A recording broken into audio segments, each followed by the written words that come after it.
What if I were to suggest that you play a key role in the awakening world? And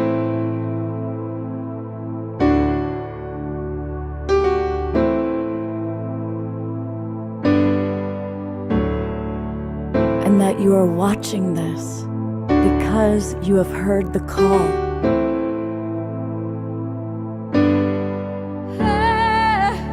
We can start right now by opening our hearts and minds.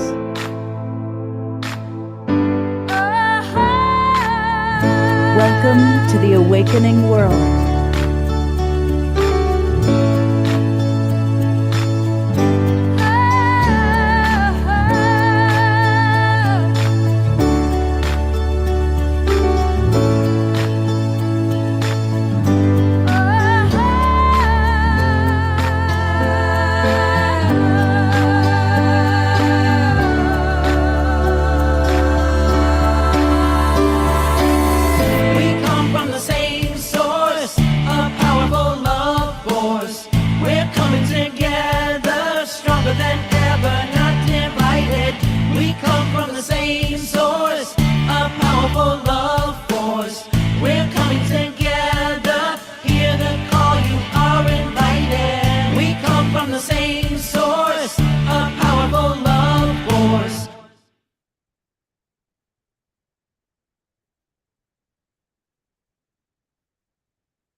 Good evening, everybody. Welcome to the Awakening World. I'm your host, Love Coach Scott Katamas, and it is another edition of Making Contact.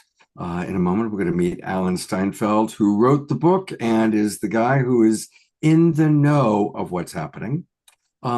Curious who in our Zoom room audience saw the Danny Sheehan amazing interview and conversation that Danny and his wife Sarah did on Monday. Let us know, put in the chat box what you thought of that. And I want to welcome all of you watching on Facebook and YouTube. Come and join us. Come join the Global Peace Tribe, because the second half of our show is going to be Q&A with our remarkable panel of guests. And we've got some wonderful folks with us, including Carolyn Burrard, who I hope I just pronounced that correctly, Carolyn. She is become one of my two favorite Substack authors. Her kind of musings about the consciousness part of the UFO, UAP, ET galactic family phenomenon is intelligent, insightful, and inspirational. So I'm really delighted to have Carolyn with us. And our, of course, great co-host Alan Steinfeld, the author of Making Contact. And then you've seen him before. This time you get both Costa and his wife and life partner, Hollis. And they are at the ground floor of really making it a people's movement. And you're going to learn all about that. And then we have two new friends, Sir Blake. Yes, he is a sir. We might learn all about that, is with us.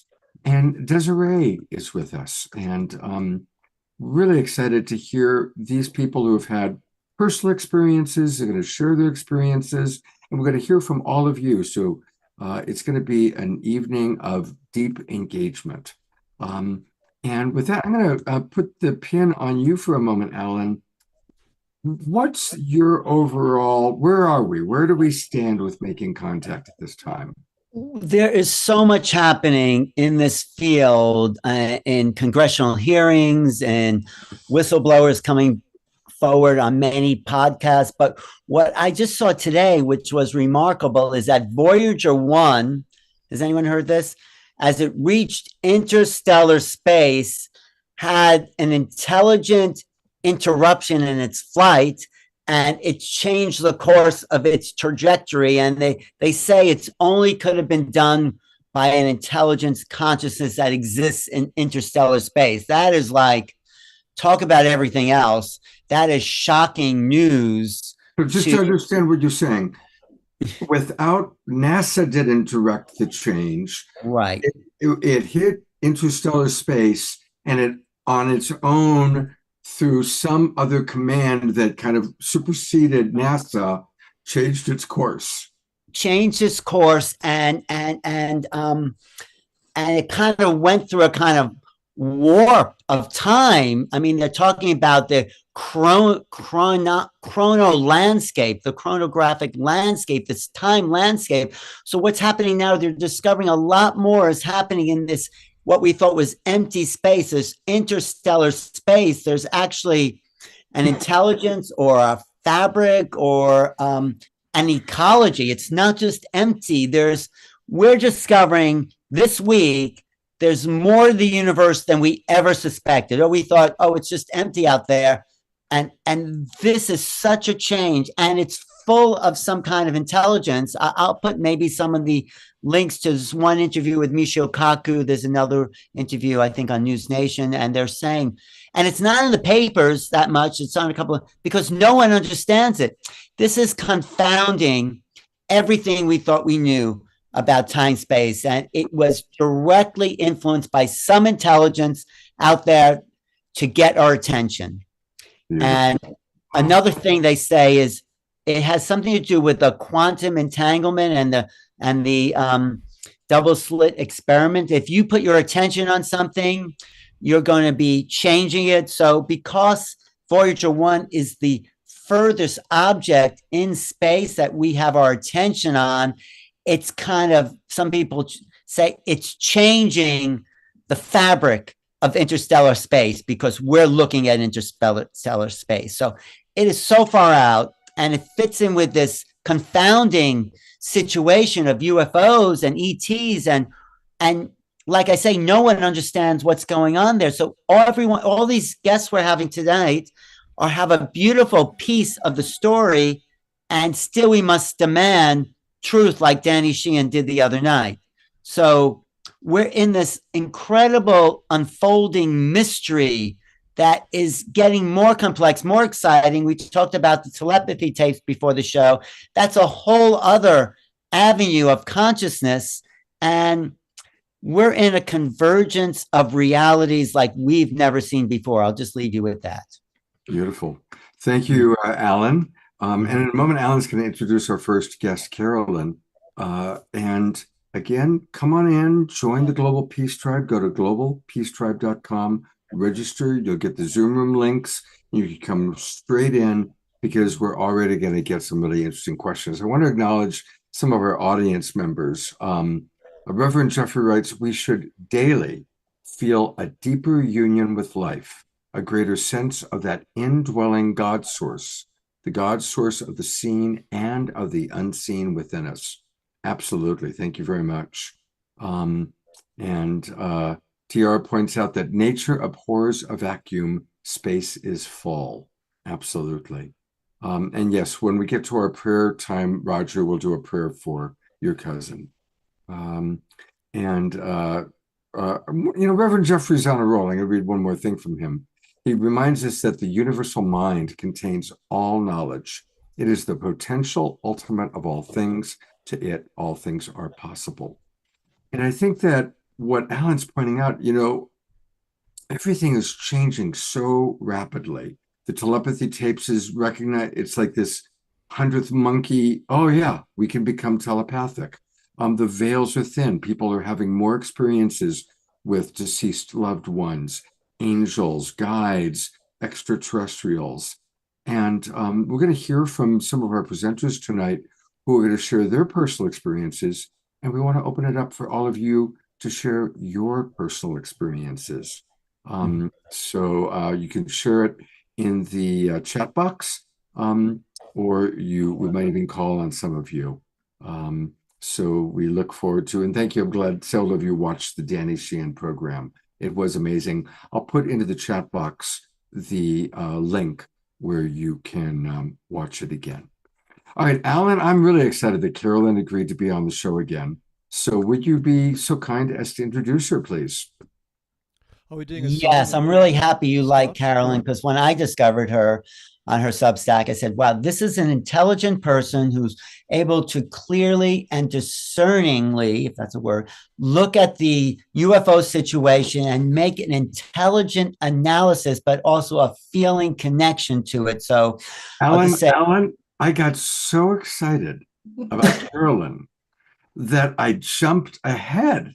I Oh, apologize, but we always start with music, and we have oh, brilliant okay. house musical artist Omashar. So hang on, everybody. Carolyn is coming. But of course, we want to get us going, moving and grooving with beloved Omashar first. Here we go. And I do apologize, my friend. It doesn't matter. I was excited any way that it rolls. Welcome, everybody. Welcome, Humanity's team and our streaming partners, as well as Facebook and YouTube. But Alan, you got us off to such a great start, and I'm excited to be a part of this awakening journey because it's becoming so very real. We don't need any kind of proof anymore because it's just unfolding in front of us. And what I will say now is pretty much welcome home.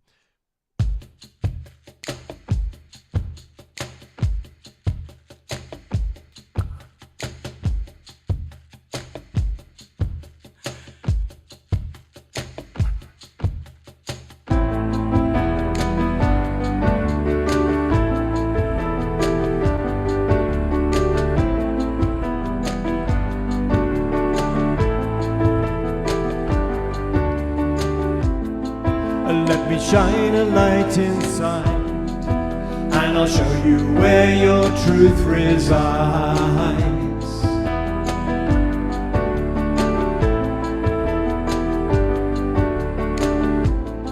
I'll lift your eyes up to the skies, and I'll prove to you that nothing dies.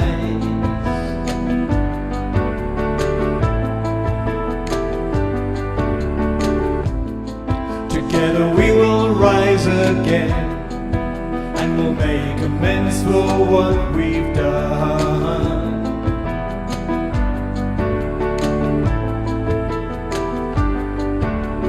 I know you hear me, so please do not fear me, 'cause I'm here to lift you, restore you to glory, and love you and hold you and be your victory. My child, I will welcome you home. Welcome you home.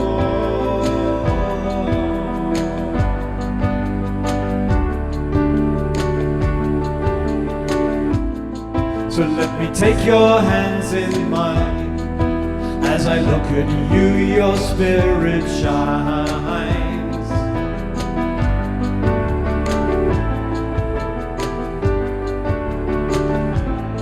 You see, it's true that we are one, and we came out from the central sun.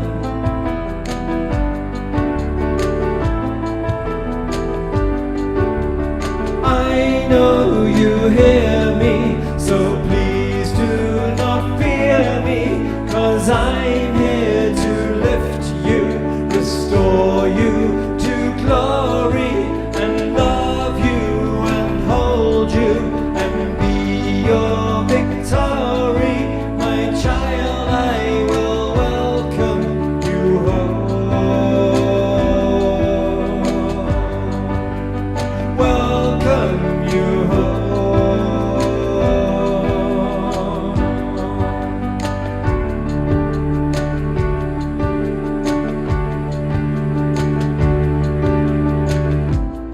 So when you take a different view and you dream awake, breathe out the new.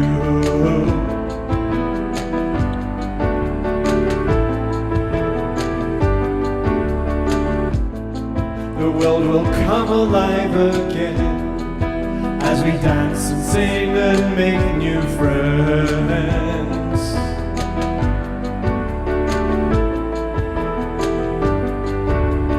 I know you hear me, so please do not fear me, 'cause I'm here to lift you, restore you to glory, and love you and hold you and be your victory. My child, I will welcome you home.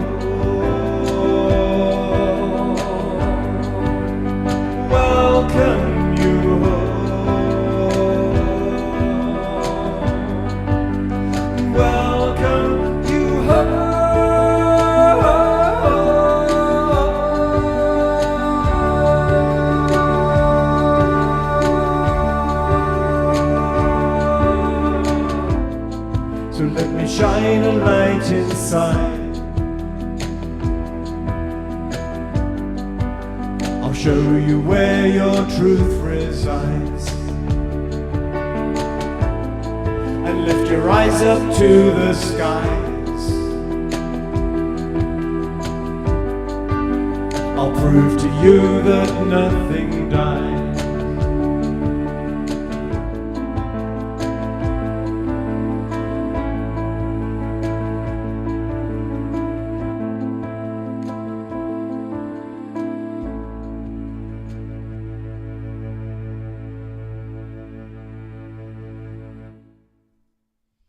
Let's all give a big twinkle to our beloved Omashar. Going to gallery view, let's twinkle away. Twinkle away like the stars that we're talking about tonight. And speaking of stars, Omashar, affectionately known as Omastar, you can find everything that he has at omashar.com. Announcements, a little bit about him, and the links. And a reminder that we want to buy his albums and we want to buy them on Bandcamp, because Bandcamp is the most generous. And I see Dancing into Greatness is now filled that spot, Omashar. Oh, it has. I didn't even think of that. That's the first time he brought it up. That's the first time I brought it up and seen that. That's very exciting. Nice. Yes, yes, yes. So now we have something new to purchase. Thank you. Really, it is important to support our beloved Omashar. And yes, you wanted to say something. No, thank you. Oh, okay. Love you. Thank you so much. So, I love you too. And Omashar will be back with 2 more songs tonight. I'm not the only one who's excited about Carolyn. Connie Baxter Marlowe writes, so excited that Carolyn is here. She's bringing the importance of the ET vibration for shifting our frequencies and the laws that apply to us and our systems.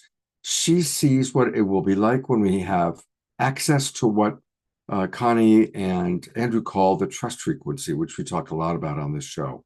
Yay, Carolyn. So that's from Connie. So there's a lot of enthusiasm. And to complete the introduction, here is Alan introducing Carolyn, take 2.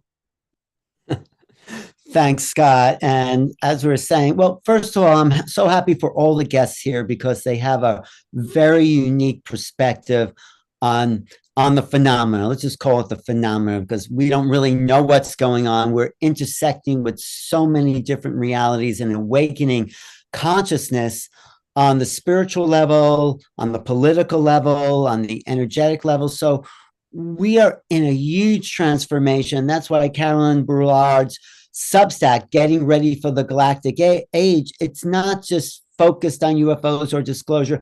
It's taking in the whole political scene, the whole energetic awakening consciousness. It is part of everything that the world will be going through in this galactic age that we're coming into. So I am ready. I'm happy that Carolyn's here. She is a passionate explorer of the beyond. She's an avid sky watcher and a personal experience of the phenomena. So Carolyn, thanks. I'm glad you trusted me to come back on this show, to be on this show in the first place, and explore this great audience with all the beautiful things you have to say. So please, can I just start with a question? How do you make sense of where we're at in this cultural, spiritual disclosure development we're a part of now? Yeah. Well, first, thank you so much, Alan and Scott, for having me back on the show. I love the energy of this group and so appreciate the opportunity to speak again. To your question, Alan, I'm actually going to circle back in a little bit of a roundabout way to what you started with this news about the Voyager. I heard something perhaps a little bit differently, but I think it overall speaks to part of what's happening now, which is not just the awakening, but it's sort of these evolutionary triggers that are supporting us in this mass awakening. Things like the Voyager, and part of what I had heard, which I don't know if it's a separate incident, it may have been a little further back, but was essentially, yes, that this Voyager came out and got some anomalous data feed that basically was changed based on the people who were looking at it, and gave the produced an image, a mirror image of a human in this data feed. And, I don't really have a way to validate it. Heard some of these sources, but what it really sparked in me was this idea that all of existence is supporting us right now in our awakening.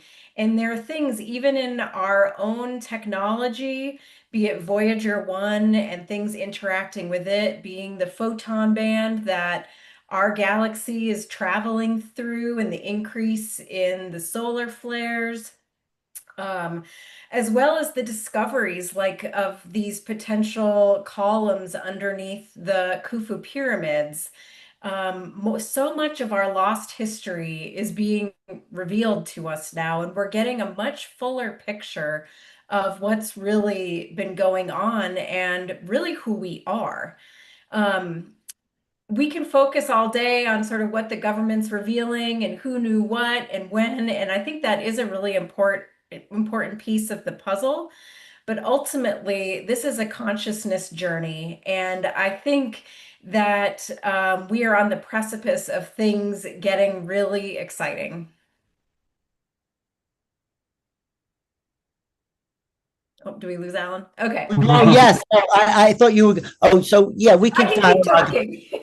No. We could totally dialogue that. Yeah. So why don't you talk about some of the things you're tuning into as the coming galactic age? What is the world we have to be ready for, and what can we expect to manifest in this new time? Yeah. Well, I think it's a really important point. I think part of what is causing the chaos in the world is some of the control structures that we've been living under for millennia are really quaking in their boots. They're starting to crumble, and more of the light is starting to shine through. And we are so used to having been living under these control structures. And by control structures, I mean sort of the web of manipulation and control, whether it comes through government, education, healthcare, religion, the financial system, all the things that have essentially functioned as mind control to divorce us from our knowing of selves as divine and eternal and part of infinite intelligence.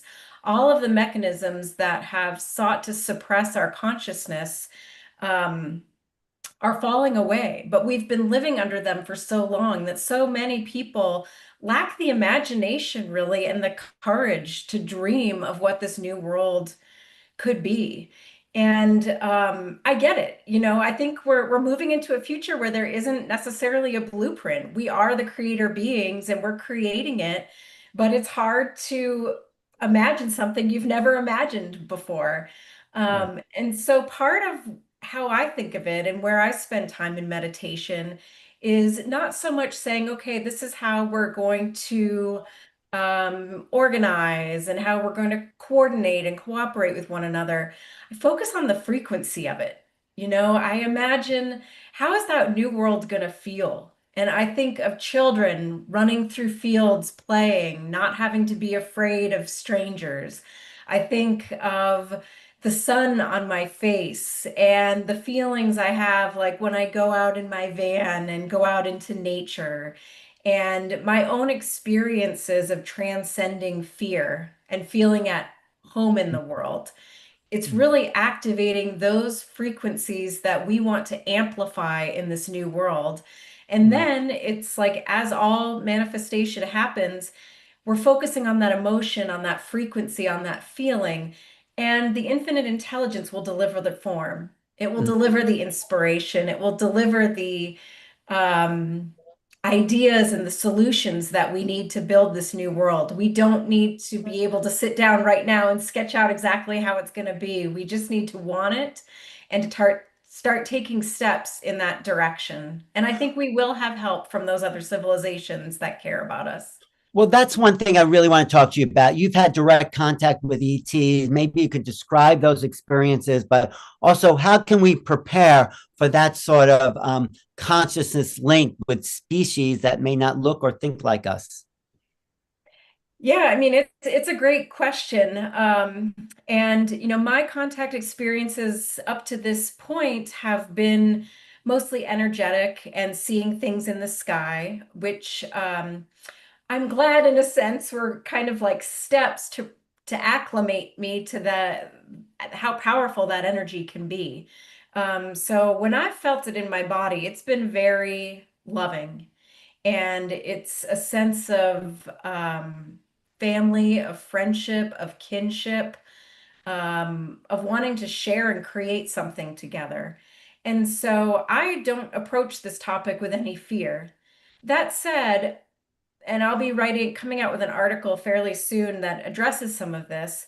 I also do believe that our galactic history has not been entirely benevolent. And some of the things that have been living under on our planet do have some more malevolent ET influence. And so I'd love to sit here and say, if I came face to face with a reptilian, I'd make use of all of my training and not be afraid. But the truth is, I might be, and we can allow ourselves that. But it's really the solution in everything is to come back to consciousness and the understanding of reality that we are all just casting our consciousness into a plane of existence, a band of frequency. We've chosen our forms. Beyond the veil, we are all peers. No one is more powerful than another. And ultimately, this is the world that we've created to have the human experience. And it's really going to be up to us with some inspiration, I think, from those who have been through this journey already, who can maybe give us some tips on what it looks like to have fifth dimensional justice systems, to what relationships look like, how to live more fully with compassion, how to govern with compassion to the extent any form of governance is still needed. Yeah, go ahead. Yeah. No, I was just looking at your Substack and talk about discernment in making contact. What do we need to know? Well, I think, there's a few things, and it's actually a great topic because there's so many videos and so many things coming, and I've never felt more confused, honestly, sometimes in my life of like what actually is going on now. And really what it comes down to is the things that I'm most sure about are the things that are affecting me, are the experiences that I'm having. And so what I look for in certain things of, is this promoting fear? Is this encouraging me to take an action that might be counter to my well-being or to the well-being of the whole, of the collective? Is there a proposal coming out of this to take away some freedoms? Is there more of a taking than a giving in this? And I think that really relates to the government disclosure aspect, because as necessary and I think long-term positive that's going to be, I think we can all admit that it is heavily manipulated and it's deliberately confusing. And so really the discernment we need to bring is, how does this feel? And what is really being asked of me? And what are the solutions being proposed as a result of this information? And is it being used to uplift humanity? Or are we being herded into yet another fear narrative? Because that honestly is the direction it seems to be going to me. Well, do you think we'll ever get disclosure? Go ahead, Alan, we told everybody 10 minutes further. Okay, great. Okay. And we are very eager to hear more. So save the questions for her. But I do want to show people her Substack. I've put it into the chat box. I'll put it in again. It's thegalacticage.substack.com. And as you've heard from our beloved Connie and myself, her Substack is great. It's a really, really interesting one. Rethinking physical reality in the coming age of contact. So I encourage everybody to sign up and become a part of her Substack audience. And I apologize for interrupting you, Alan, but I want to keep us on the agenda. And we definitely have more questions for you, Carol, and it's wonderful to have you with us. Thank you. Thank you. No, it's fine, Scott. We have a show to do here. Thank you. Absolutely. I am going to read a couple of comments that have come in from the audience real quickly. There's a lot actually going on about the reptilians in different species, and people asking about what Danny had to say about that. So, very briefly, Danny said that there are 6 different species. None of them are perceived to be overtly malevolent. Ironically, apparently, the mantis people, which are the kind of strangest looking ones, seem to be the ones that are in control, that have the highest authority. And he talked about how very often we start with a fear experience, very similar to Whitley Strieber's journey, where it starts off as a very frightening, scary thing. But then as time goes by, there's more of a merging, more of an understanding that these experiences are designed to raise our consciousness, to expand our awareness. And so that was a lot. I'm giving you a very brief little synopsis in response to some of the questions that I noticed going on in the chat box. All right, I'm going to go back to Alan to introduce our next guest.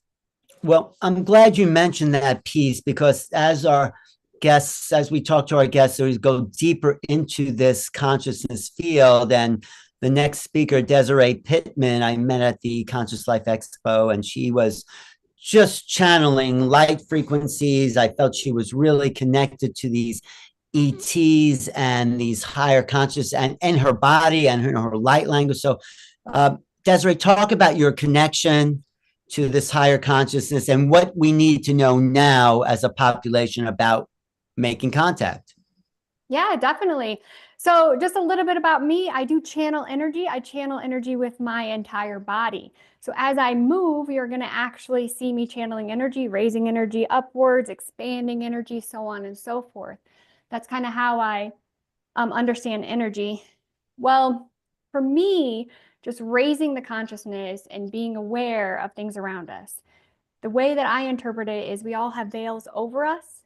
That's the filters. That's our dramas, our traumas, those limiting beliefs, the programming, all of that are like veils put over us. And as we take off those veils, we begin to see more. We begin to sense more. We begin to raise our consciousness and be able to make contact with those other beings, with our guides, with our ancestors, what have you. So I think it's really about just removing those veils so that we can raise our consciousness, so that we can have that communication. And then bringing in the light language and the codes and so on and so forth. Well, you want to show us communication right here on the spot? Absolutely. So I do have a book on my website. It's called My Body is a Pendulum. It talks about channeling energy in your full body. So I'm going to give you a quick one right now. If you guys want to participate, just go ahead and stand up. Okay. Let your bodies kind of go limp like a noodle, right? And then when you do that, ask inside yourself, say, may I please see a yes within my body, and allow your body to move whichever way it moves, right? And just, you may lean forward, backwards, etc. But typically a yes is, may I please see a yes with my body, is leaning forward, right? The bigger the yes, the bigger the leaning forward. And then you want to check to see what your no is. So you're going to say, may I please see a no with my body? And you're going to feel your body move backwards. Okay. So as you're out there in the field and you're contacting the UFOs and you're talking to them, so on and so forth, and you're saying, is that a UFO? And your body leans forward, they're literally energy channeling through you that yes. If you're like, is it safe? And it goes backwards, hold on, back off. That may not be safe, right? So just pay attention to which way your body leans in that yes or no. So as you make contact with these light beings, so on and so forth, what is your body doing? Is it leaning towards it, saying, yes, let's move towards it? Or is it leaning away? Is it saying, yes, that is correct, whatever question you're asking? Or are you saying no? That's just the basic of the yes or no. That's great. So then, do you want to bring some energies through so we can actually feel your direct connection? Yeah, that would be awesome. Okay, so let's clear some energy. So just go ahead and relax. Let's take a nice big breath in through your nose, out through your mouth. We're going to connect at that heart center. There we go. The first thing I'm doing is a counterclockwise swirl as I'm holding my hand out. My left hand is connecting to your guys' heart chakra. My right hand is moving the energy. That counterclockwise swirl, what that's doing is it's actually kind of reversing, removal, reversal of time, removal, transmuting the energy. Now we're going to raise that masculine energy. You notice my right arm going up. Now we're going to raise that feminine energy, left hand going up, that left side, your feminine side. As I do that, both of my hands are up like this. It's collecting light energy, allowing that light energy to flow down through your body. We're opening up those chakras, opening up those energy channels. What I'm feeling is that energy flowing down through the center of us as we open up those channels. Now I'm asking at the same time, can we please remove any limiting beliefs, fears, or they're like of that no longer serve us? When we remove those limiting beliefs and fears, we're actually creating a better channel, a clearer channel. I imagine it's like your windshield. When your windshield gets dirty and yucky, you can't see where you're going. So we want to clean it up so that we can feel the energy and see where we're going. Very good. Now, some of you guys are healers in yourself. I know that because my fingers are tingling and that tingling sensation is growing. Nice. I do feel a lot of energy within that solar plexus opening up as well, kind of bringing in that soul fire, that soul energy. I really like that, especially because Carolyn had been talking about, you know, we have the ability to change things, right? So when we bring in that strength, that fire within our solar plexus, that's bringing in the ability to change things on our own. When we choose to raise our consciousness, we're influencing all that which is around us. When we choose to go into that loving state, even if we don't know what it's going to look like in 10 years, but when we go into that loving state right now, that happiness you get on Christmas morning watching your grandkids open up the presents, that happiness you get from that first sip of coffee in the morning, that happiness you get from going and touching a tree, when we stay in that frequency, when we stay in that love, it just radiates out from us. So I'm going to ask, whatever it is that makes joy in your heart, happiness in your heart, think of that now and let's expand it. There you go. And let's expand that through our aura so that we expand that through the areas that we're at, bringing in that happiness, that joy, and not only the room that we're in, but the houses that we're in, the buildings that we're in. Good job. I'm going to make sure you guys stay grounded as well. We are moving quite a bit of energy. There is a little bit of heaviness on that heart chakra. So I'm going to ask that we remove some of that energy from that heart chakra to whatever is blocking us from bringing in that compassion, that love to not only ourselves, but those other people. One big thing as well is forgiveness. I'm going to ask that we bring in forgiveness. Forgiveness not only of others, but also forgiveness of ourselves and the situation. When we bring in that forgiveness, that's what allows that true peace within our soul. When we bring in that peace, we no longer in that lower vibe, chaotic energy, wanting to control, wanting to say, well, if it's this way, then it's going to be better. Well, if it's like this, then it's going to be better. And wanting to control, we're letting all of that go, bringing in that love and that peace, bringing us back to our innate self where we didn't have that programming. As soon as we're born, what do they say? It's a girl, it's a boy. And all of a sudden, you have that restriction on you, that programming. If I'm a female, then XYZ. If I'm a male, then XYZ. I'm asking reverse that programming, go back to the frequency of love and let that radiate out. Now, when we tune up our frequency and raise our vibration, that's when the messages come in. That's when we're able to sense more around us.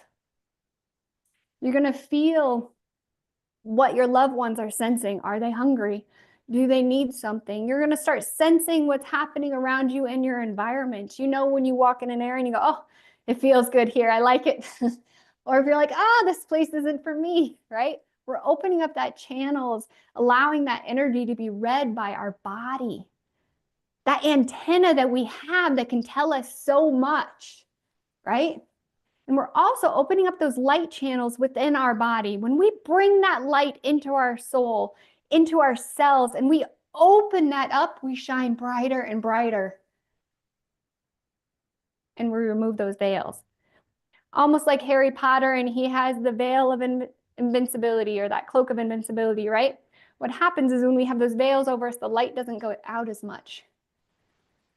So we need to remove those things, that programming that's been holding us back, those fears that have been holding us back, those worries. When we worry about tomorrow, it just holds us back. But when we just believe and we stay in love, we raise that frequency.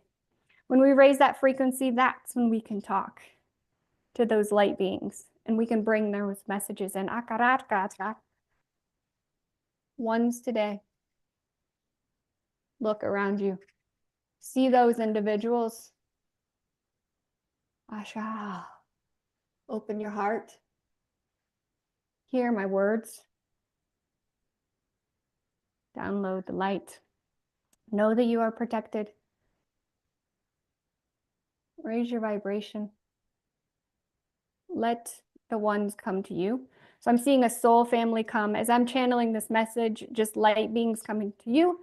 Soul families coming in. I ask you to spread your light like seeds that burst open. Bring forth the wisdom from the galaxy. Look. You can look all around you, but look to the heavens, look to the sky, and look within you. Bring forth the love, change, clear, grow. Hear the words Ashkara, Agagaka, Adaga, Adagaragaraga.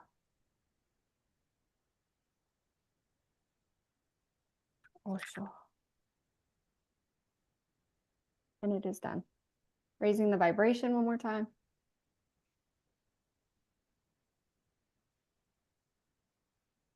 Gratitude. Okay. Very nice. Thank you. That was really, really beautiful. Thank you, Desiree. Scott, any comments? Yeah, I'm going to read a few. First of all, I love your energy, Desiree. You know, your enthusiasm, your passion, and that just the way you're raising our vibration through your modeling is amazing. And so it's beautiful. Susan Woolridge writes, bring forth the love, the change, the feel. I desire all of this and I'm feeling it. Scotty Satori writes, so awesome. Wow. Reverend Jeffrey says, I love dancing with you, Desiree. Thank you. Susan S. writes, connecting to my body as a pendulum is an integral part of my life. Diara writes, this is Soul R Fire, SOULAR Fire. And then finally, Omashar writes, thank you, Desiree. For me, the pendulum swung opposite, forward, no backwards. Yes. So beautiful. And I know that we're going to have some questions for you during our Q&A time. Thank you so much. Absolutely wonderful. And I'm going to go to Alan to introduce still another new guest, another new friend. Another amazing person that I met at the New Living Expo, Sir Blake Sinclair. I think that's your last name. I would just call you Sir Blake around here. But what's so interesting about Blake, or Sir Blake, is that his father was very connected to Roswell. He was there at Roswell with the bodies, but you've looked at those facts, but you've also opened to this whole other spiritual level. So you want to talk about what your father knew and then what your awakening was like in relationship to the UFO phenomena? Sure. Thank you, Scott. Can you hear me clearly? Yes. Yeah. Thank you for allowing me to be here in the show. I was asked to share a little bit about my background, about my knighthood. I was knighted by Prince Garios, and he's part of the lineage of the Ghassanid dynasty that goes back 1,500 years ago. They were the original defenders of Christianity 500 years before the Crusaders. So I've been active with the Equestrian Order of Michael Archangel. It's a humanitarian order. Now, I'm also an author, certified health coach. I've written 3 books about spirituality. And the thing about my writing is that I don't just sit down and write. I get downloads. And I had no idea in the beginning where it was coming from. I just knew it was coming from the universe. Eventually, I went the spiritual path. I became like a yogi. And I began to connect with various ascended beings, ascended masters. And a lot of those teachings, principles, were downloaded into my psyche. So I would have to pay attention to it. I would have to write it down. If I don't write it down, the concepts, the words, the teachings, they would haunt me over and over until I write it down. So I wrote my first book, Dare to Imagine. So it was when it was done, the download stopped. So I thought, okay, I did my good deed for the universe. I'm done. And then like maybe 1 or 2 years later, I get more downloads about the path to mystical path, how to connect to the universe, how to connect to the ascended beings, how to connect to God. So that I thought that was done. And then 2019, I was giving downloads about wisdoms about how to empower humanity to navigate through this health crisis. At the time, I didn't know that was the plan. And I just wrote down things about how to empower people through mentally, emotionally, physically, spiritually. And in retrospect, I realized that all that information was to help people to go through it more gracefully and to help people to be more empowered to make it through in their consciousness. And so later on, I met with somebody really interesting, Misha Johnston. She is a hypnotherapist, and she's also very connected to the ETs and the ET channeler. She helped me to kind of get in touch with myself. So last year, my publicist wanted to promote me, and she kind of got some background information about me, finding out that I was very spiritual and that my father was involved in Roswell. When I was a kid watching TV, with Roswell incident movie, my father came behind me and he was kind of holding a cigarette and say, "Hey, I was there." I said, "What do you mean you were there?" Because I was there during the Roswell crash. So I said, "How?" He said, "Well, I developed the pictures." And I said, "Well, did you see it?" He goes, "No." And that was it. And he kind of smiled and walked away. And I just left it at that. And I said, "Oh, well, he didn't see anything, so no big deal." So I left it alone for many, many years. So I've always had a fascination with the stars, UFO, alien topics, but I didn't really study about it at all. And so last year, I got into a lot of TV shows, radio shows, and we talked about that topic, about the encounters, well, not encounters, but the Roswell incident. And I myself had a contact experience as well, between 6 and 10 years old. And you mentioned about the mantis being. I was contacted by the mantis being, and they brought me aboard the ship, and they were kind of tuning to my consciousness. And then I started to talk to Misha Johnston to do regression, and she helped me to see what happened. And not only that, there were 3 other events that I had contact experiences with as a child, and I totally wiped that out of my memory. So I did the hypnosis, and I found out that I had 3 other contact experiences. So I said, okay, that's fine. That's really cool. But I don't want to write anything about the ufology or Roswell. It's so controversial. So many books have been written about it. And besides that, my dad didn't see anything, right? So then I started meeting with people, family members. And my brother, before he passed away, he shared a lot of information about my father. And I learned out that my father was really involved at White Sands, New Mexico, at the missile range. Back then, that was considered the Area 51 of the 1940s. And I didn't know much about what he did, but then I found out through family and friends that he was involved with the first nuclear bomb.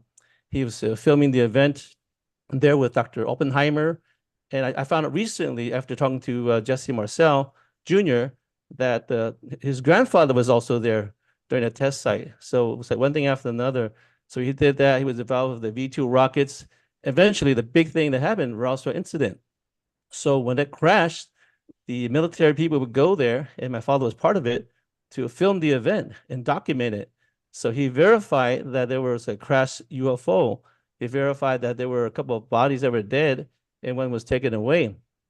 So it was kind of, I was writing a book to kind of document for my family mainly for the history, but I started to get downloads like, hey, you better start writing more about this, not just about Roswell, about the consciousness of the planet, about this, the ET connection with us and how it's important. And it's not about them and us, you know, it's about a family. It's about a reunion. So I was fighting it for a long time. I didn't want to write about it. And all of a sudden, about a month ago, I said, okay, I'll write it. And all of a sudden, the doors open. I started talking to Don Schmidt, the guy who wrote the Roswell book and made it into a movie. I met Alan. And so the universe is basically working with many of us around here to download information to empower humanity and consciousness. So as we remove all the veils to purify our consciousness, to expand that consciousness through meditation, we can affect our planetary consciousness together. So I think that's the reason why they contact me and everybody else in the planet, because this planet is going through a certain trajectory and we can affect it. And I think during 2020, with the health crisis, a lot of people woke up.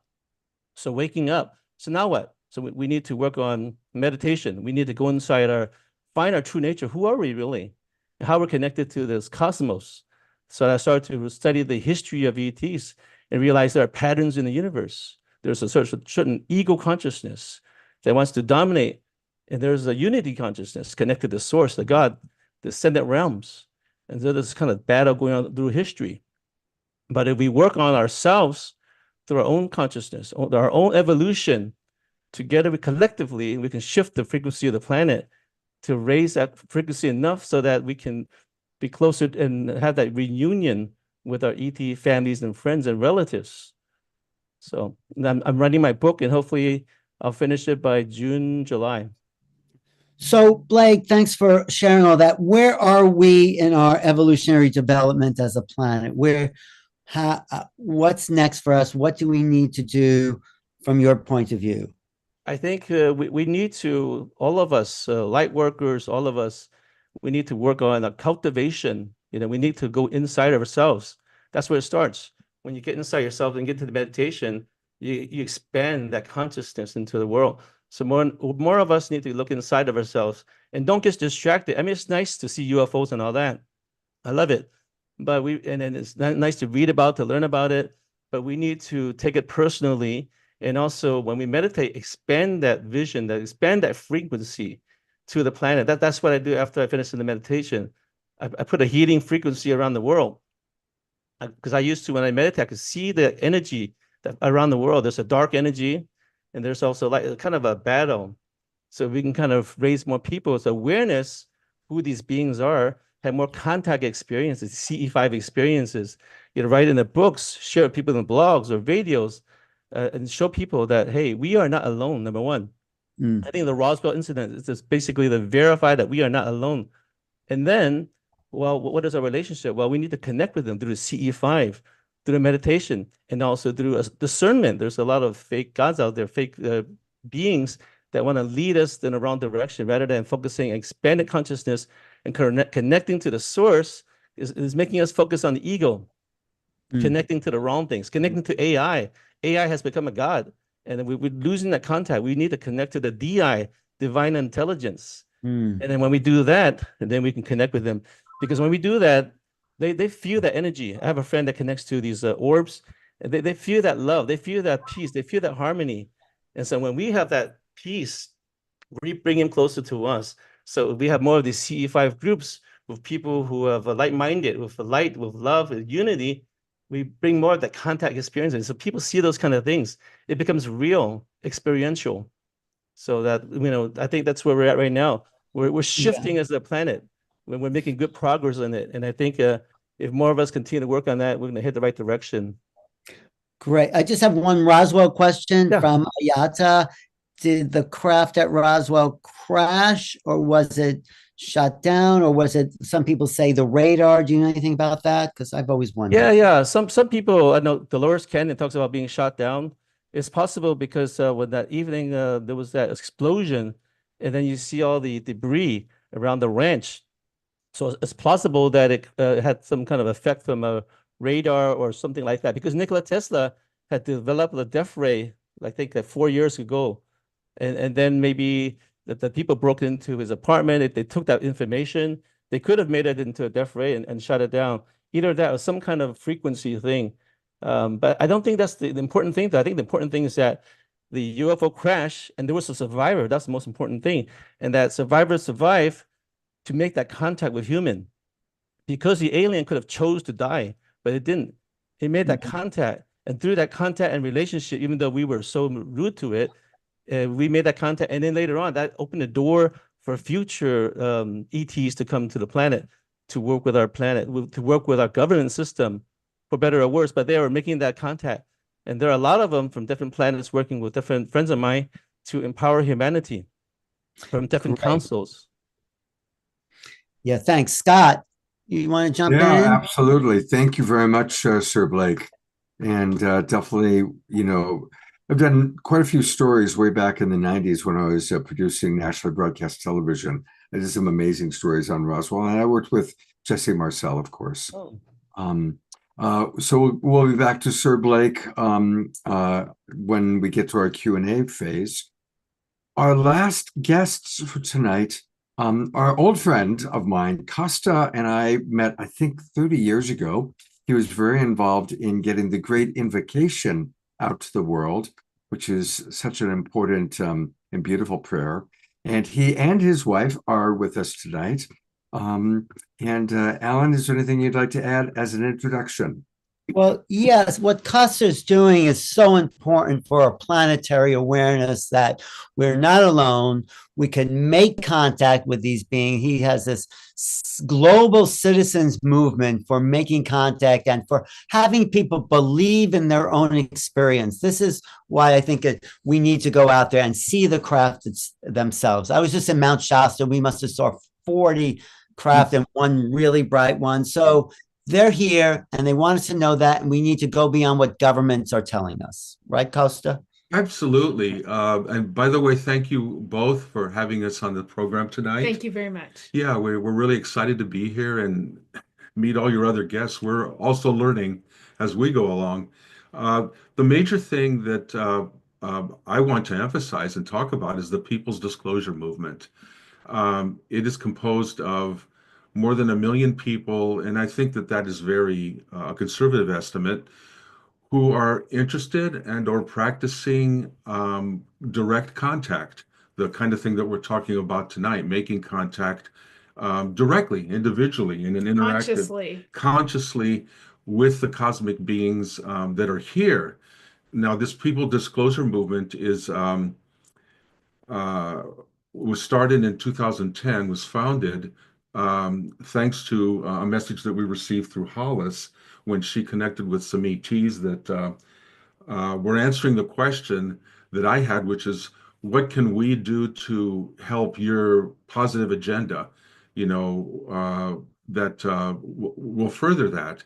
And the answer came as she was connecting with them. Create as many teams as possible to do CE5. Yeah. In as many places as possible, as quickly as possible. And that was a very simple request. And I said, well, I could do that. I love to network, got the internet, and it's a matter of just finding people all over, teaching them and letting them know that in our aggregate as a group, if we grow our movement, then we're going to really have something. I asked them, what's the purpose of us doing this contact? And they basically said, well, as more humans request to see us, we literally will show up in more cities where we can be seen, which is kind of the baseline thing everybody can mostly do, whether we have psychic powers or other modalities or not. Most of us can see, and we would encounter them, and that would give them even more permission to show up in more cities around the world where more people would see them and give them more permission. And they call this a virtuous circle, an organic thing that would grow on its own. And I asked them, well, what's the end point of that? And they said, well, someday, so many people across the planet will have interacted with us through these groups and given us permission that a tipping point will be reached, after which no government authority or any other kind of institutional authority will ever be able to again cover up our presence here. And they said that this will be like, well, it would be groundbreaking. They told me that in 2019, we achieved that tipping point. So I want to let everybody understand that we have a people's disclosure that has happened, Yep. right? The government part is something that is yet to come along, but we really don't need a prime minister or a president or whatever to make that announcement, because we know what we know as the people. And every single person can go out and look in a dark sky and see things that are anomalous and rule out, the satellites, for example. Right. We can all have that experience. And if we go within, we can all have conscious contact with other beings, some of whom maybe from other galaxies. Is there a certain protocol that you use or recommend using to call them in? Yes. Now every group, it seems, has a different protocol, and on my website on etletstalk.com, I list 7 steps, and people will modify those. The basic idea, though, at the core of it is, no matter what, how you kind of will tweak those 7 steps, the core of it is love. It's having an open heart, open mind, and intention to raise your vibration, raise your frequency, so that you can meet them halfway, because that's kind of what they want. They want us to make that effort too, because they're family, they said, and raising our frequency through our consciousness, through our heart, is critical. It's a heart connection with each other, like with our group, sharing heart energy, Yeah. which amplifies it, and then we can make a heart connection with these other beings. Wow. Is the government afraid of that for some reason? Why are they not acknowledging this? No. Control structures. Somebody earlier said control structures. I mean, do I know that for a fact? No. Well, let me give you some additional information. After our star friends, again, through Hollis's connection telepathically with them, after they said that we reached our tipping point, the vision, the image they gave us was of a snowball rolling downhill that cannot be stopped. Now, grok that for just a minute. The control structures might think that they can stop it, but this is like whack-a-mole. It's everywhere. Everyone's talking about it all over the world. People are experiencing, and it's a movement that's unstoppable, regardless of what other control structures may think. And that's where the power is, because this is really people power. Right. So how do we form our own group, or how do we connect to the other CE5 groups around the world? I mean, I tell people they can come to etletstalk.com. You can become a free member, and material will be sent to you about finding other groups that are hopefully near you. There's instructions on how to make contact, and that gets you started. The center is everywhere, is what I like to say. This is not a centralized thing. It's not my movement or Hollis's movement. It's the people's disclosure movement. So wherever you are, in whatever situation you find yourself, I'd like to say that whether you're alone or in a group, you're at the center of the movement, and you have all this energetic support, whether you realize it or not, all over the world, because we're a group. And if you have a clear intention to make contact, whether it is with star beings themselves or with somebody who's on your wavelength, if you have that clear intention, that will manifest. Wow. Can we connect all these groups? Can we have a big online conference that will pull it all together? Well, I've been doing that every month since 2010, when the People's Disclosure Movement was founded. It's the Global CE5 Initiative. I publish the dates, usually always on a Saturday, near the dark of a new moon. And people all over at least the people who get my emails and get the information through social media, then do hook up like that every month. And we've been doing that now. We're in our 15th year. Amazing. And that is what created the tipping point, by the way. That was a result, that monthly thing, which actually can be done weekly and daily too, was the answer to the request of our star friends and family who said, create us some groups, get them active, get them going, get them connected. Let's start talking. We've been doing that monthly. So if people want to join in our global CE5 initiative effort, just come to etletstalk.com, get on the mailing list, and I'll be sending you information every time that happens. I'm going to the website right now because I want everybody to see it. And for all of our friends watching on Facebook or YouTube, it's etletstalk.com. So etletstalk.com. And I want to encourage everybody right now, sign up. It's free, and we all should be part of this. Create an account. It's very easy. It just takes a couple of minutes. And it's so important, the work that you guys are doing. Thank you so, so much. Welcome. I know we're going to have some questions, and we'll get to those in a moment. We're a little bit past the halfway point, so it is time for our mid-show Omoshar song, a chance to move and groove and digest all this wonderful information from all of our guests. So thank you, everybody. Get ready to move and groove. I'll be putting the camera on those of you that are dancing and moving. And here is our house musical artist, our beloved Omoshar. Yes. Thank you, everybody.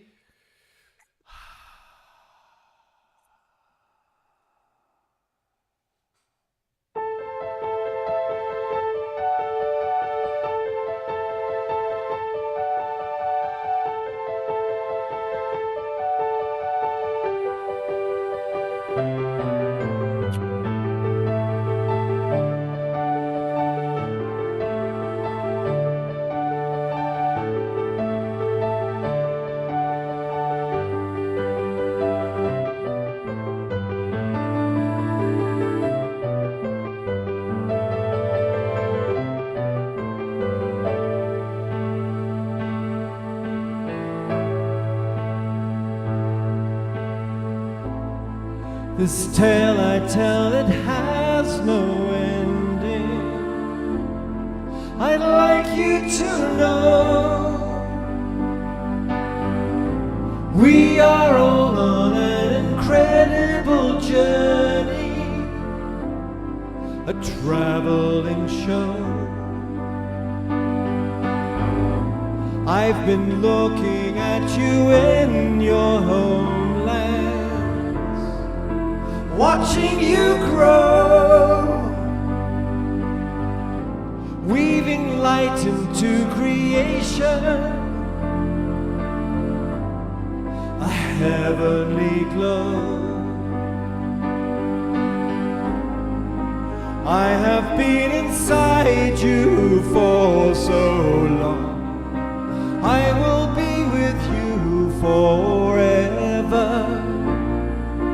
Come with me, let's spiral through the stars.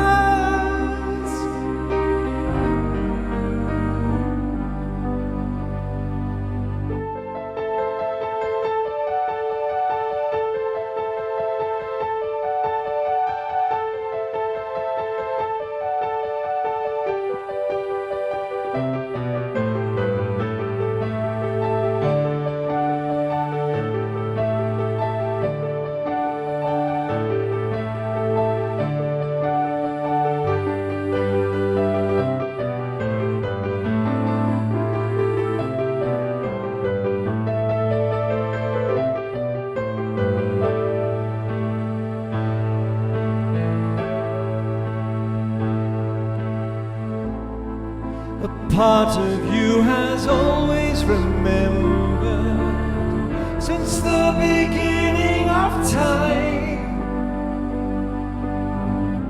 Through your hearts you felt my presence,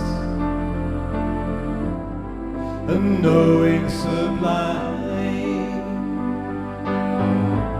I've been guiding you beyond your perception. Forever your friend. Take some time and get to know me. I'll welcome you home. I'll welcome you home. I have been inside you for so long. I will be with you forever. Come with me, let's spiral through the stars.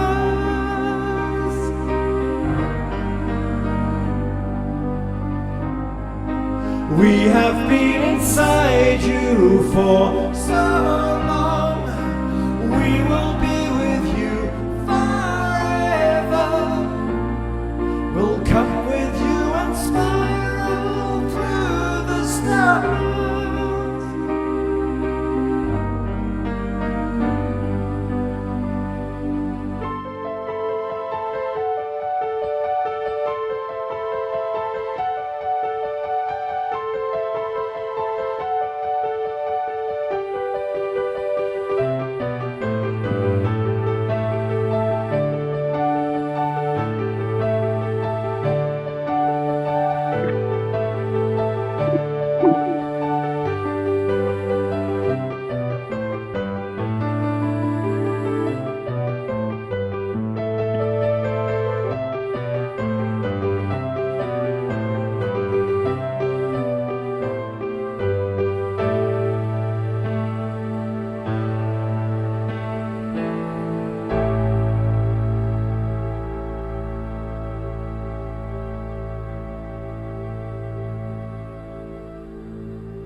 Wow. Such a perfect song for tonight. I'm going to go to Gallery View and let's all give twinkle to both Omoshar and also to all of our wonderful movers and groovers and dancers. Thank you. And Desiree, And a wonderful guest, Scott. I am so inspired by everybody because they're weaving in this whole cosmology, let's say, of the beings which are attempting to be with us in consciousness. Holy smoke. I mean, duh. Thank you so much for bringing it to my attention, to our attention.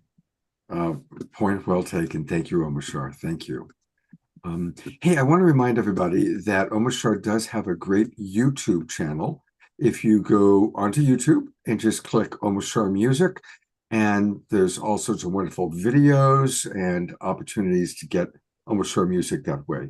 So, and always make sure you subscribe because the more subscribers you get, the better it is. So thank you, Omoshar, for your amazing gifts that you give to us. I want to acknowledge George Noble mentioned that this week is Wesak. The full moon was on Monday, but it's all week long in the Buddhist tradition. This is the time when the Buddha was born, had his enlightenment, and 20 years later, and then eventually left his body. And there's different ways of looking at it. Some people believe that the Buddha circles and blesses everybody who's in meditation. Others believe that the Buddha and Christ and other gather in a secret valley and pray. But the bottom line is you've got over 1 billion Buddhists all meditating and praying this week. And so the energy is high. It's a powerful time. So thank you, George, for reminding us of that. We did a lot of meditation on Monday and Tuesday where I was staying in Tiburon. And this is a good time for us to meditate and pray and tune in. This is also when we get to take Q&A. So I'm going to put everybody on camera here that is part of our team, if you will. Mm-hmm. There's Costa and Hollis and Alan, and where's Carolyn? There she is. Okay. Yay. Let's take a moment. Well, this is such a broad perspective we have, Scott, and this should be the common conversation people are having around the planet. I'm so happy the Global Peace Tribe is paying attention to it. But my question to everyone is, how do we make this the common conversation? What do we need to do as a population, as free thinking individuals, to make this more of a reality? So who do you want to call on, Scott? You just call on. Well, I think that's a great general question. So it's a question to everybody, and we'll go in order that you already were on the show. So we'll go with Carolyn, then Desiree, then Sir Blake, then Costa and Hollis.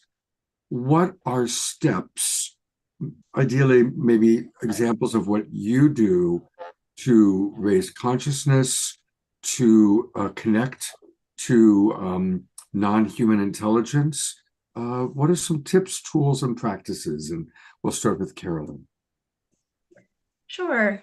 Well, I think I kind of heard two parts of that. One is sort of how do we connect and have our own personal experience, and then perhaps how do we communicate that with others should we choose to do so. And on the first one, I'll just say briefly again, and I know there's some protocols out there like Costa mentioned and some other people had in the chat. I would echo, it's really an intention from the heart and learning to sort of quiet the mind and make it welcome. You know, before I had my first experience, I set the intention, I cleared the fear, I reached out in love, and I just kept trying and going out. For me, it was more going out night after night and putting in the effort and realizing that it's an energetic match that's happening. It's the formation of the relationship. It's not a demand, it's not a command. They don't necessarily owe this to us, you know, it's just reaching out in that spirit of cooperation. Who wants to share an experience with me? And then, you know, for me personally, I have the Substacks and so I've been pretty open in sharing my experiences. But I think it is important, like some of the other people have said, and I mentioned, that we shift the conversation away from the government. If for no other reason, then it's like, why would we trust the same government that's been deceiving us for decades? How do they suddenly have credibility? They don't. And again, while they're part of the puzzle, it's really time for us to start empowering our own voices. I know there are some people who will only believe this stuff when it comes from an authority, but this is really the time for us to reclaim our own sovereignty and the power of our own voice and our own knowing, and look to ourselves and the people that we love and trust to decide what's real and meaningful for us. Beautiful. Thank you. Okay. Let's go to Desiree.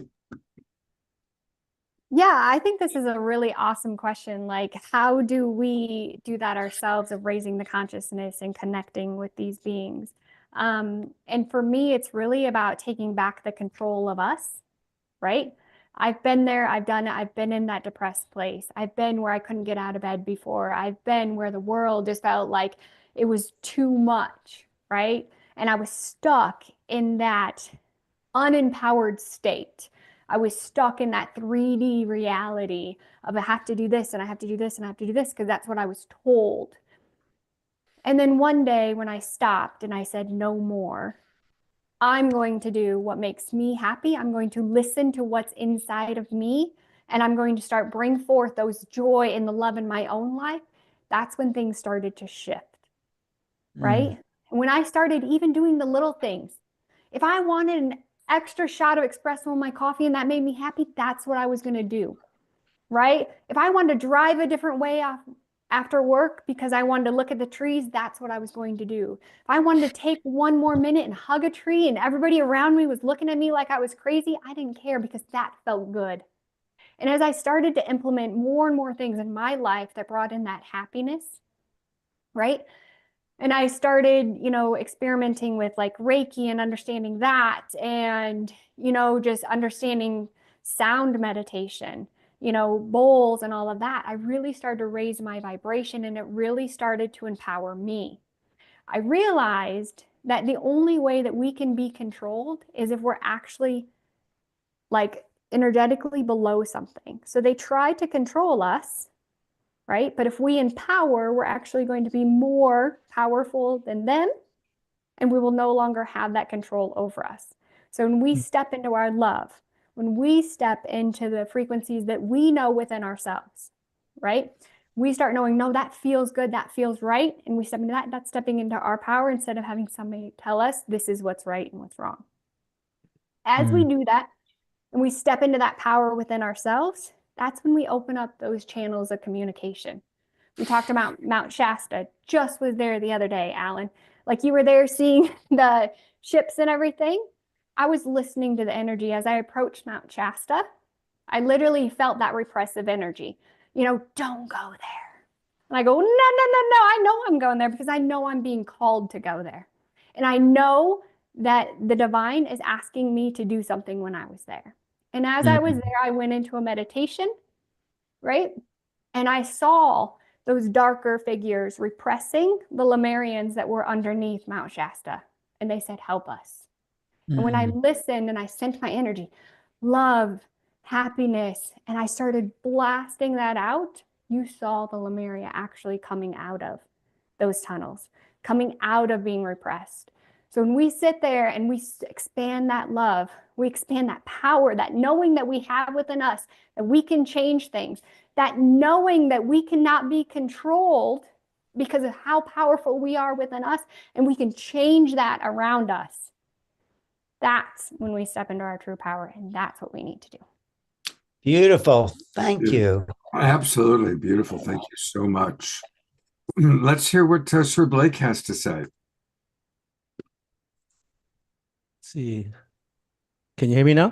Yeah. Yeah. Yeah, for me, it's a journey of self-discovery. It's going to search within yourself. Who are you? And to understand the dynamic forces around you. We are a mental body, we are emotional body, we have physical body, spiritual body. And we have to go within ourselves and take off the veils. There's so many dynamic forces. We have an energetic force around us, and we have energies within our body through our chakras, and we have food that we take. All those things affect our consciousness, affect how we feel even.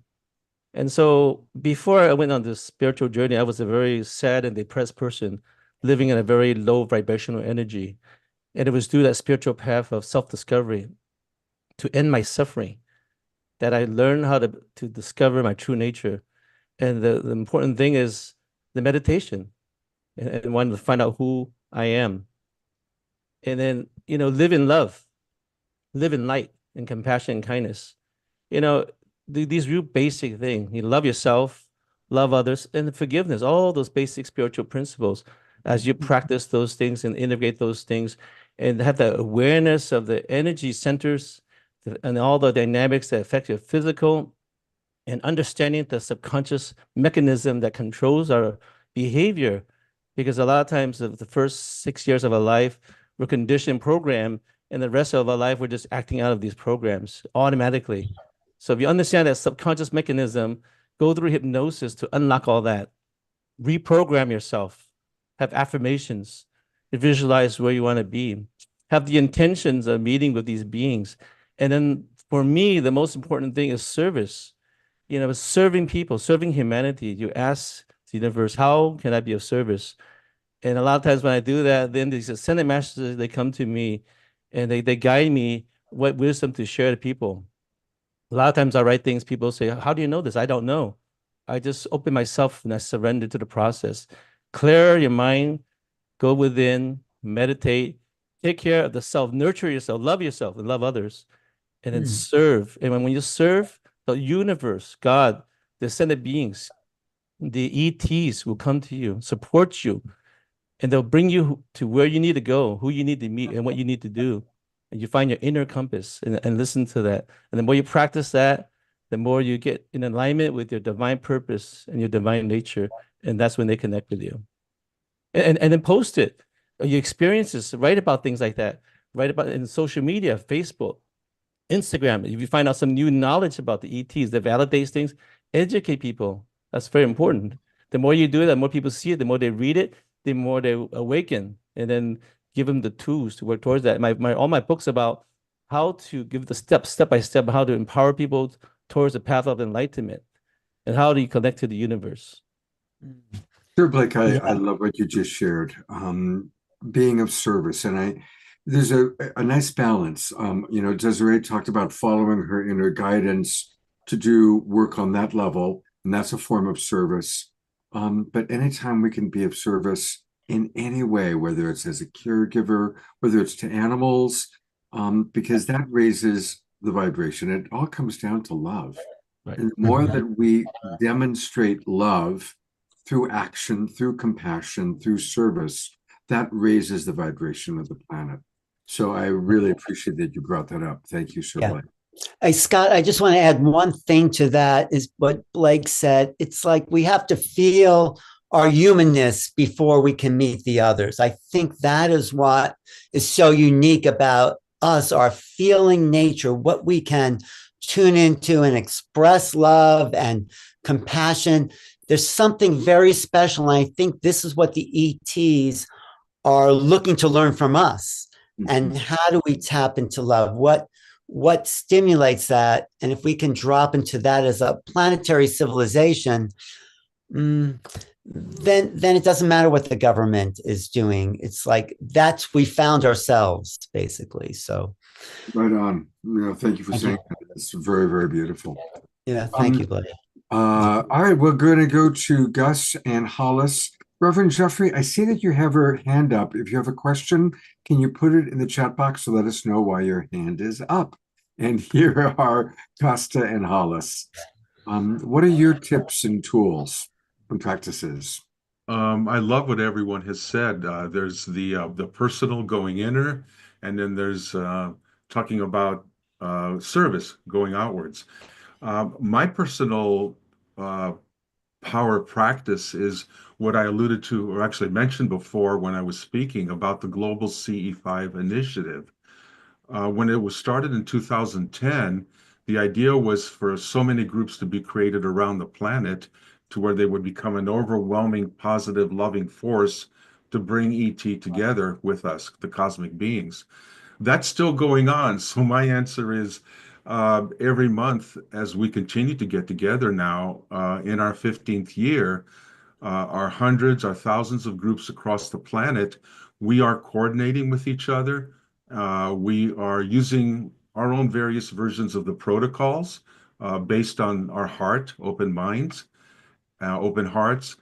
But we're also wielding the power of the group, because the sum is greater than the whole is greater than the sum of its parts. I knew I was going to get that right one way or the other. We form a group field of welcome, of interaction, of communication with our cosmic friends and family. So that monthly practice of all the CE5 groups getting together is something that still excites me. It still brings in more people. It's that snowball rolling downhill that cannot be stopped. And that's why I remain passionate about it.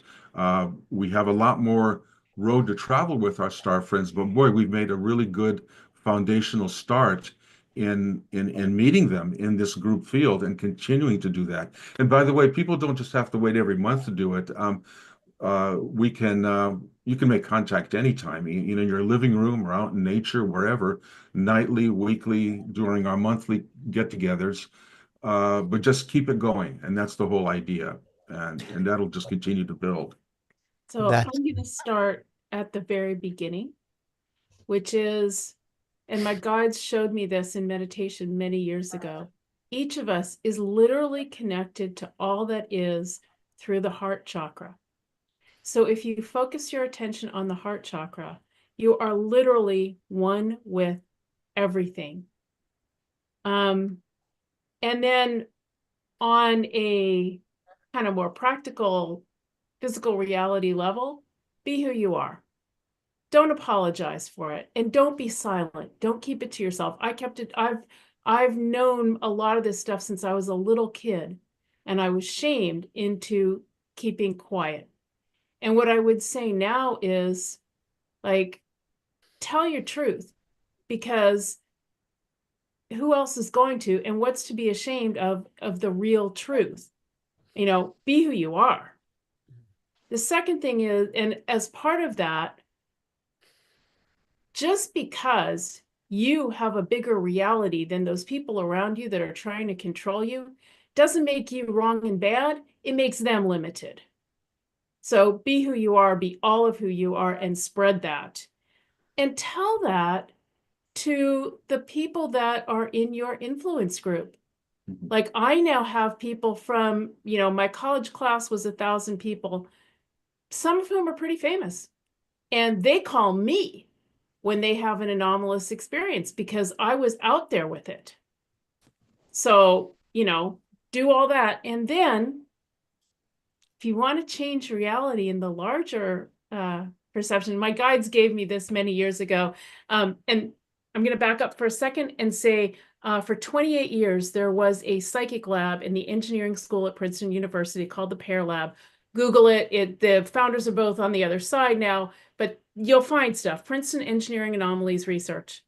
And that whole thing was about how consciousness affects reality. So whoever was talking about, you know, what's happening at the edge of the universe and consciousness affecting the trajectory of a space of the Voyager.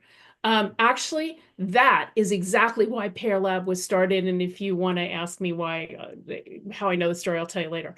But in any case, if you want to affect reality on a larger level, one of the things that came out of the Pear Lab is that a man and a woman, okay, in general, one woman is as good as one man.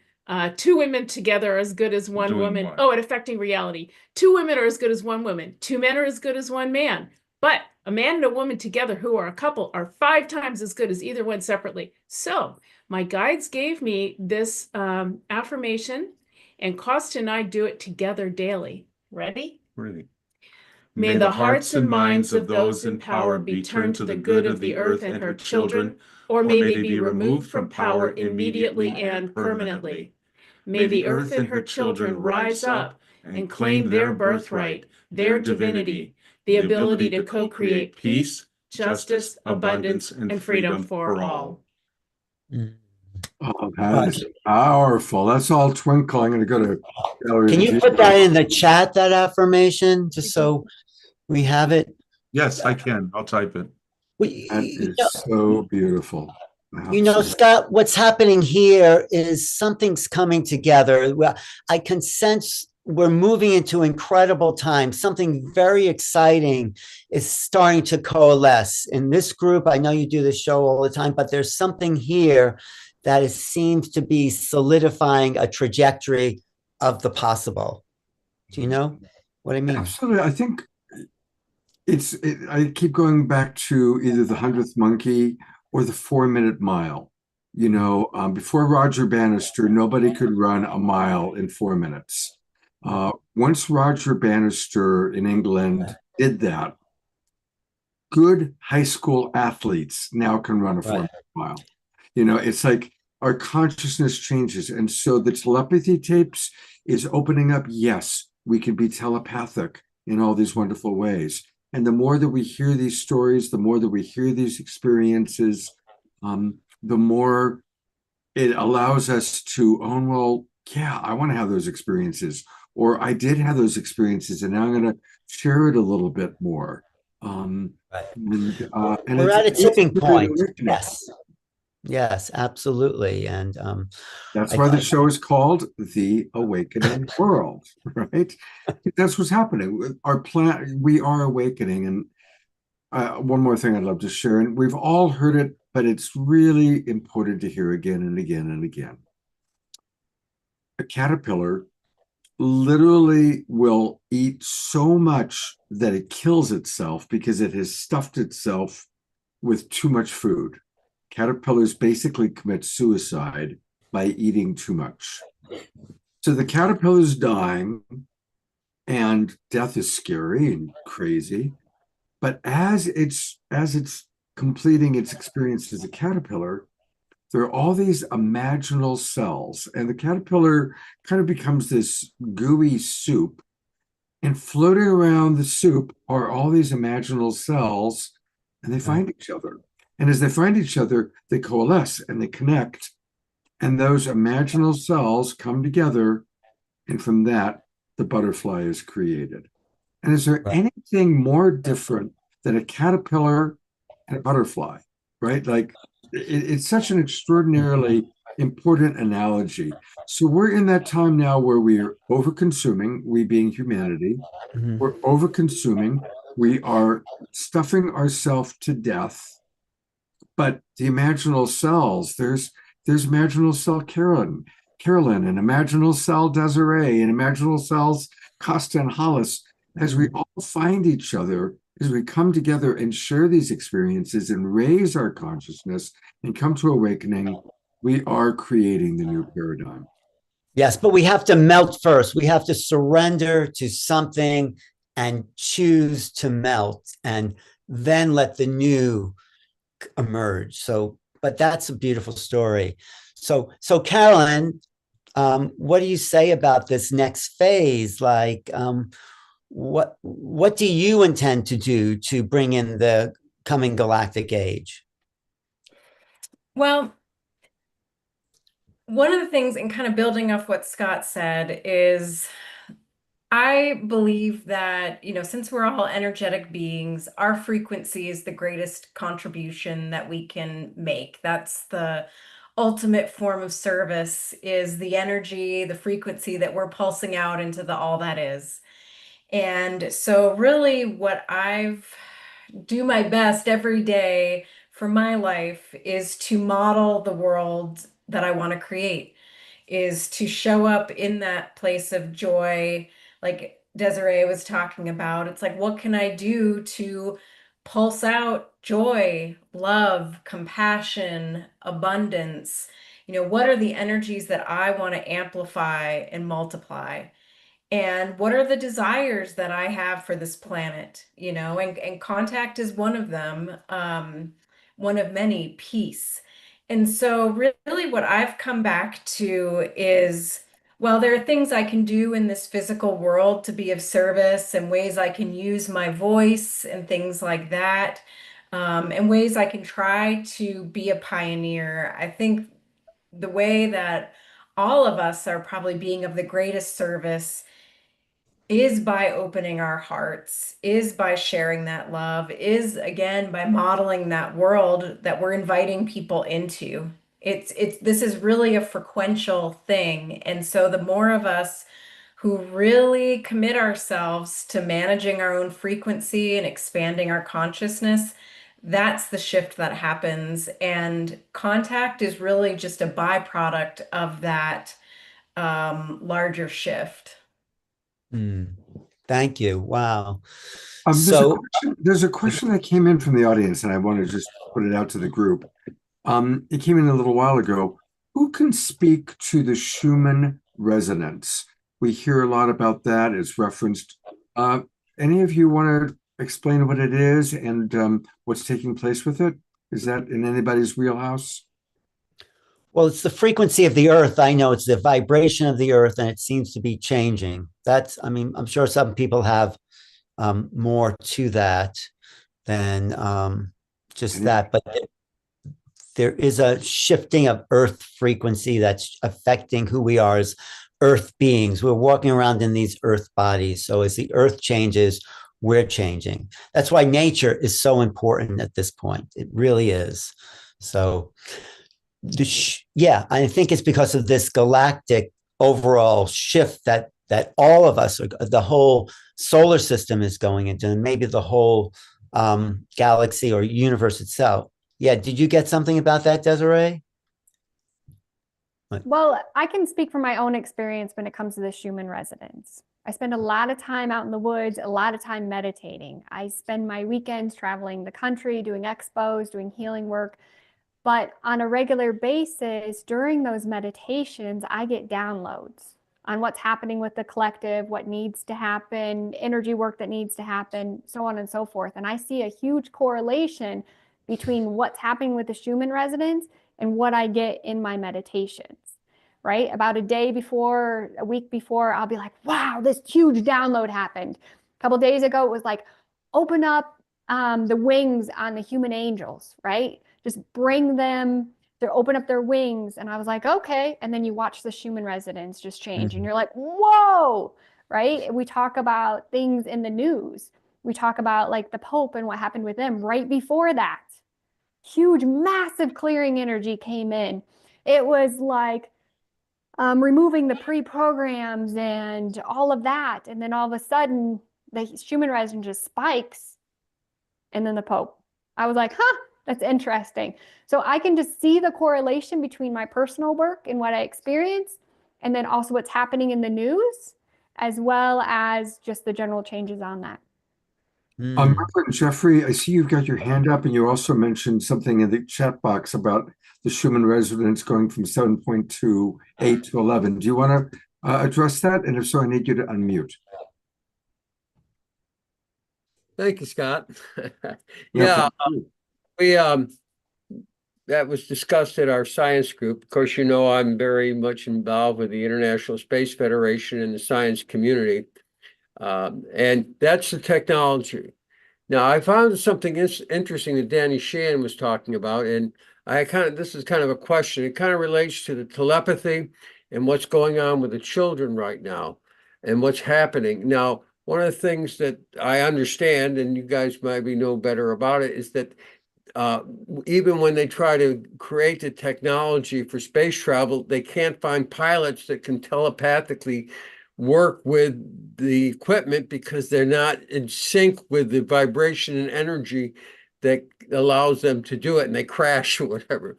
And so again, what I see, and again, I bring this to what's happening with the children.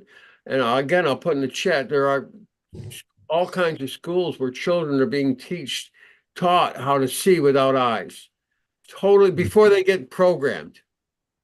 You know, I mean, some adults can still do it. I'm not one.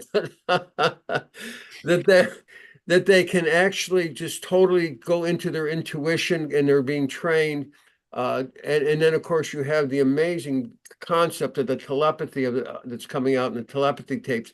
And that's the level of what I'm beginning to see as the energy, which has to be loving. You can't be telepathic and have a sense of separation. So if we're going to move, and I think what I'm very inspired by are what I see as the children coming into the world with the gifts that they're able to manifest. And again, I can't believe what I'm seeing in the telepathy tapes. So anybody want to comment on all that, I would appreciate it. And again, I just wanted to say one last thing. The International Space Federation is opening the technology. They're studying it, and they're making it open source to the world. So anything you can do to support the International Space Federation, because that's going to be an open source to the technology. Thank you, Scott. Absolutely. Scott, you know what it talks to that is the downloads that people like Hollis and Blake and others are getting that are raising this brainwave frequencies to these other dimensions. So I think that's connected to what we've been talking about here. Yeah. Right, Hollis? Anybody? Absolutely. And what I would say is, you know, this has been going on for generations. It's just nobody, you know, we were shamed out of talking about it. Yeah. Yes. Yes. Blake too, I think you have some information about your inspiration, right? Yeah, just regarding the resonance of the Earth frequency, from what I understand, it fluctuates because of what's going on the planet. And they do have a technology I usually wear, but not right now. It's called the bubble. And you wear it, and it generates a frequency to help you to balance out that disparity and the changes of the planetary frequency. And each time you tap it to charge it, it tunes into the planetary frequency to promote health and wellness. But in terms of what I do to help with the process, I do a lot of sacred things. Like I do a lot of chanting. I do like Hindu chanting, with mantras, Tibetan chanting, and using that, and also invoking the assistance of the ascended beings, because there's ascended beings that's gotten, and the ET, when I pray to all of that. I have a very long prayer, and I invoke that process of these beings to assist us. Yes, we can help each one of us collectively, but there are beings out there too. Why not ask for their help? In terms of the chemtrails and in terms of influencing our planet's frequency. They got high-tech frequency devices on their ships, so they can help. But we can invoke the violet flame, the violet ray, to do a kind of cleansing of the planet. And I do a lot of symbolism too. And also there's like Anahazi codes. You can visualize it, you can breathe it, you can sing the Anahazi light language, and it activates your different chakras, your 15 chakras, and your stranded DNA and your intron DNA. When you do that, visualize that, all these different codes and all your organs and consciousness and all that, it raises you so that you become less affected by the 5 G towers out there, and the 6, they're going to go further and further up. It empowers you, and it also expands your consciousness too. So there are things that we can do systematically to empower us, and to also empower our consciousness, and to call upon these ascended beings and ED and the divine presence, because it's all connected, and to let our consciousness merge that one. So we, the universe, God, all of creation become one consciousness. That's how I spread it. And then teaching people about it, posting about it, writing about it, making videos about it, Instagram, TikTok. All these are methods that are used to bring our conscious down, but we can collectively raise it up through these same channels that people are tuning into.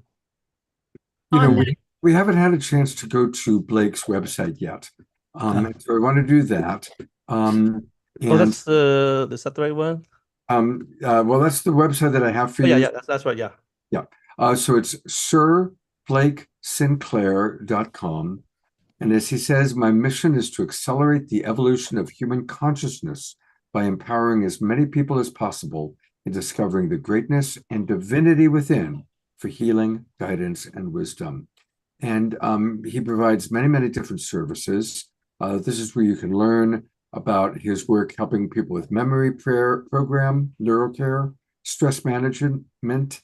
And what is Centropix? Tell us about Centropix. Centropix is that company, and that's the one that has that little bubble unit that you can wear. It's a personal protection. They also have a unit called the Cloud. It was invented by the Dr. Kafkas. He's a German scientist using Swiss technology. It's one of the most amazing tools I use with a lot of my clients for pain, inflammation, for good health, for collagen, for so many different things. I even use it with my stroke patients with dementia to decrease the inflammation, to promote circulation.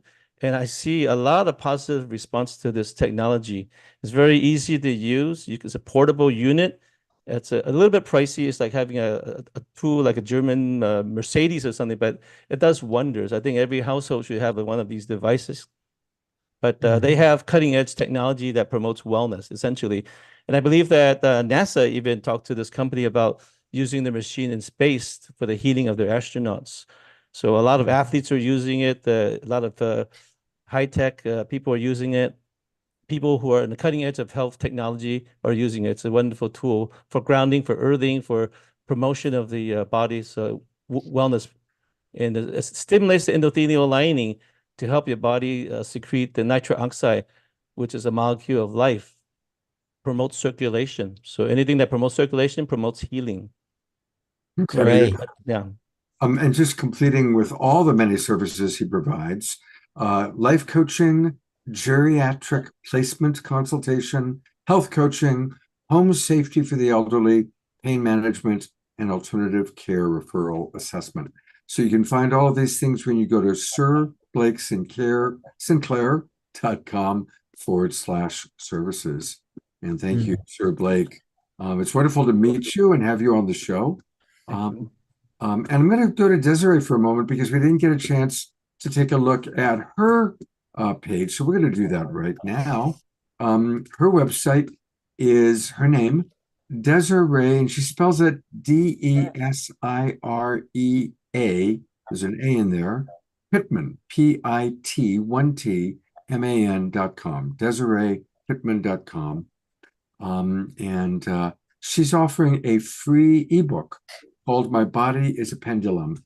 And so it's right there. You can click and get it. I'm going to do that. And tell us a little bit about My Body is a Pendulum and what we get when we get this ebook.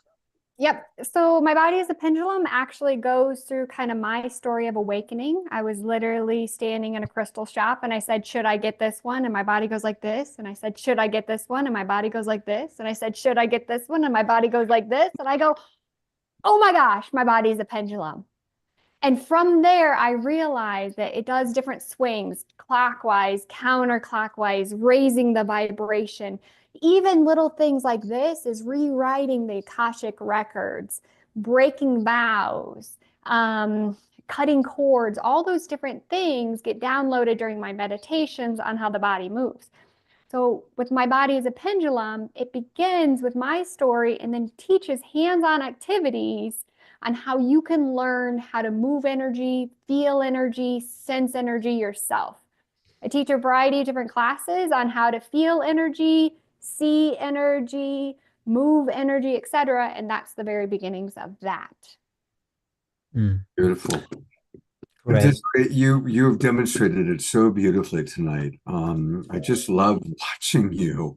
Thank We you. should like have you on every show in the corner doing your magic to just Yeah. keep raising our vibration. You know how you have like the Amasalan interpreter, you know, you're like the new version of that. So Alan, you scored as always with the amazing people that you bring on to the show. So we're going to go to each of you having a chance for a last thought for each of you to share a last thought, and then we're going to do a little bit of prayer for some of the people in our community. But we'll go to Carolyn. What's your final thought for the night, Carolyn? Wow, it's been a wonderful night. Thank you so much. Just remind everyone to spend a few moments every day, as much as they can, being in their heart, finding joy, setting a intention for their light, and seeking to be of service. It really can be that simple, I think, sometimes, and trust that the infinite intelligence, who's always out working on our behalf, is responding to the energy that we're pulsing out. So take time to manage your frequency and be as loving as you can in this world. Thank you, Carolyn. That's a beautiful message. Desiree, what's your final thought for the night? Listen, because of your inner knowing. Go within yourself. Spread the love. Listen to the heavens. Download the frequencies. Plant the seeds. Use your words as power. Use your thoughts to seek, grow, and elevate. Blessings to all of you. Thank you, Desiree. Sir Blake. Just realize that you are limitless. Each one of you there are very special. I mean, it doesn't matter how many titles, how old we are, how young we are. We all have the divine light, that love inside. Cast away the doubt. Search within. And realize how powerful your mind is. You visualize it, you create reality. Every one of you can do that. Just surrender, connect to the universe, and let the process happen, and believe in yourself. All things are possible. Beautiful. And Alan, what would you like to share? We are coming into exciting times. I mean, we've already activated. Scott, you do this 3 times a week, and you're out in the world, and I'm out in the world, and Costa and Hollis. I mean, there's a coalition of consciousness that is not going to stop us from manifesting these higher realities. And this is it. We are igniting, and I can't think of a better time for the world to come together and to explore the unknown and bring in a civilization that lives in coherence, peace, joy, all the things we always wanted is actually right here. And you demonstrate that every week, Scott. So thank you. And I'm excited about all of it. And thank you, Alan. You are amazing at really keeping your finger on the pulse of how we are making contact. Or with each other, at least. Yes. Absolutely. And we're going to take a moment now to do some prayer. Did you want to ask Costa and Hollis to? Oh my God, did I miss you guys? Did I? I am so sorry. How did that happen? I apologize. Go ahead. Okay. Be in your heart, focus on the positive, send love. And realize that if you're seeking in any way to connect with the larger universe, whether it's other dimensions, other planets, other systems, wherever, that we are part of the largest, most positive, incredible, evolutionary, spiritual movement on this planet of all time. That should give you a feeling of courage, of inspiration, of hope, no matter what's going on in the outer screen of life, because we are changing that to something that's better. So just know that you're part of this movement and be in joy. We're not alone in the stars, and we're not alone on Earth either. Thank you very much, Costa. Thank you, Hollis. I apologize for. No problem. Sometimes I get ahead of myself. Anybody else do that? Anybody else get ahead of yourself sometimes? I want to ask us to do a special prayer for Piper Dellums. Piper's having some challenges right now. She's hopefully going to be on the show Saturday night. We're going to show some of her wonderful microfilms. Also, I'm going to put the camera on a moment on Roger and Bonnie. I know they have a request, so if you guys could unmute. And Roger, you're still muted. And share with us who you would like for us to pray for. You go ahead. Hi, I have a prayer request for a second cousin named Justine Lackner, who currently is hospitalized in Africa with suspected malaria. She she started a foundation called Sustainable Classrooms, and the hospital that she's in is in Togo, somewhere over Togo, and the hospital is a pay upon admission hospital. So I don't know if she has resources for proper care or not. Just keep her in your prayers, and I appreciate any energy you can send her way. Thank you. We'll go to gallery view and say her name again as we send prayer and blessing. What's her name again? Justine, Jestine. Okay, maximum grace to Justine. Thank you.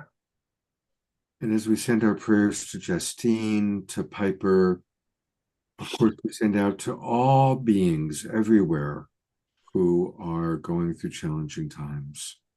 I know that I feel especially drawn to sending love to the people in Gaza. What's taking place there is very inhumane. And blessings to the people in Gaza, and blessings to those who have the power to stop the genocide that's taking place. May it stop. Maximum grace for the new Pope and for all world leaders. May they listen to their wise heart as opposed to previous programming.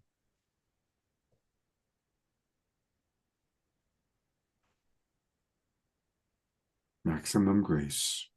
Maximum grace. Thank you. Thank you, beautiful Global Peace Tribe. We're going to go to Omashar for our closing song.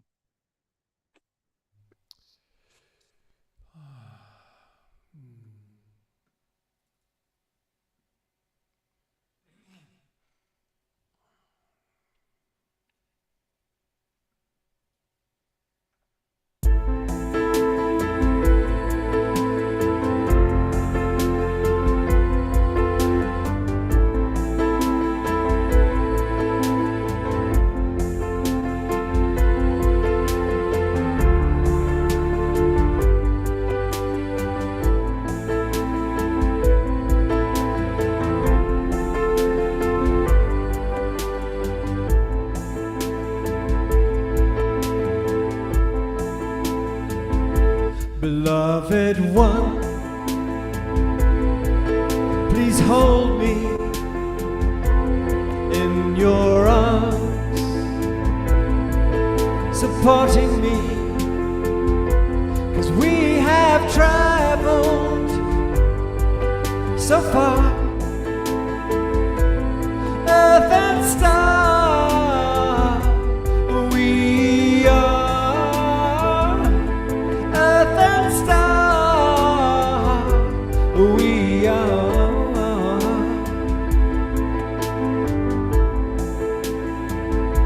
the one desire unfolding, the one true love evolving, 'cause we have traveled so far, earth and star, we are earth and star, we are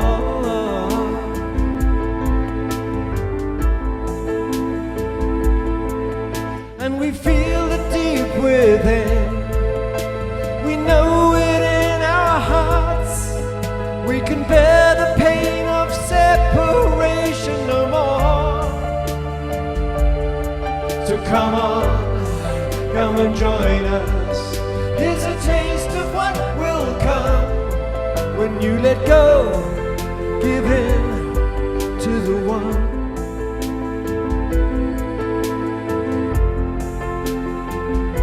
The Sacred Heart is pulsing, radiant light,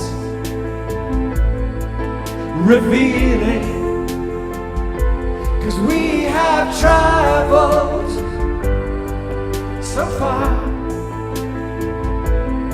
earth and star, we are earth and star, we are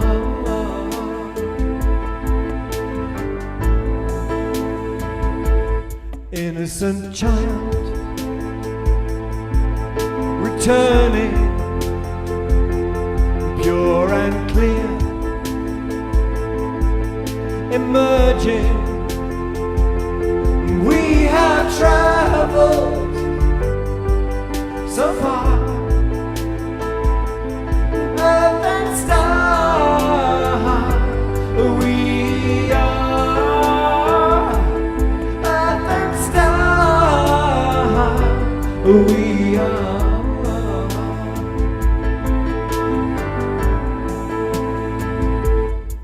And yes, we feel it deep within. We know it in our hearts. We can bear the pain of separation no more. So come on, come and join us. Here's a taste of what will come when you let go, give in to the one. When you let go, give in to the one. We are earth and star, we are earth and star, we are earth and star, we are earth and star, we are.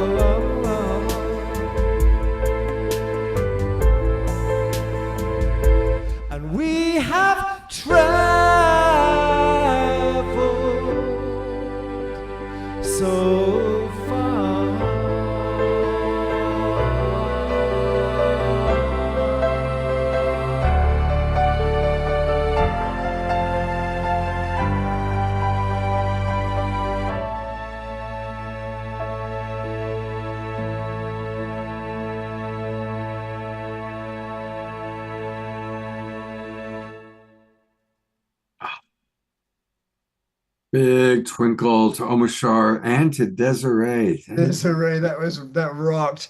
Feeling you whilst I was playing was just like the icing on the cake. Thank you so much. The gluten-free cake.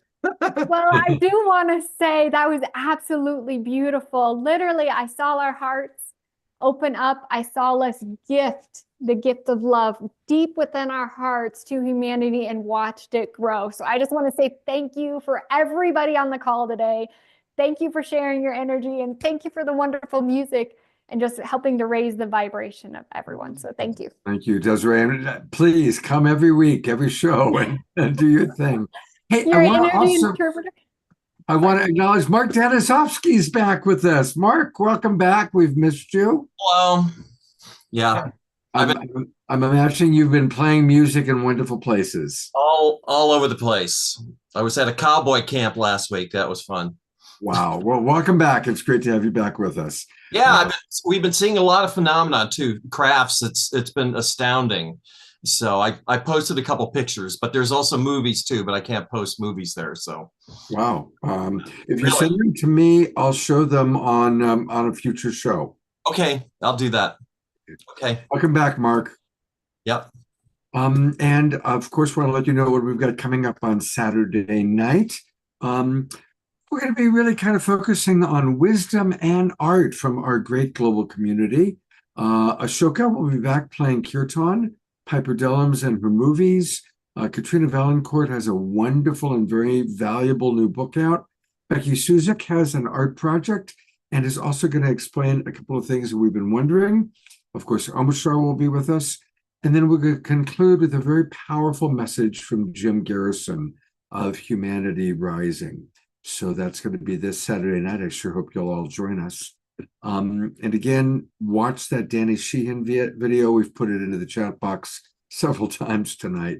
It's very, very powerful, very much worth watching.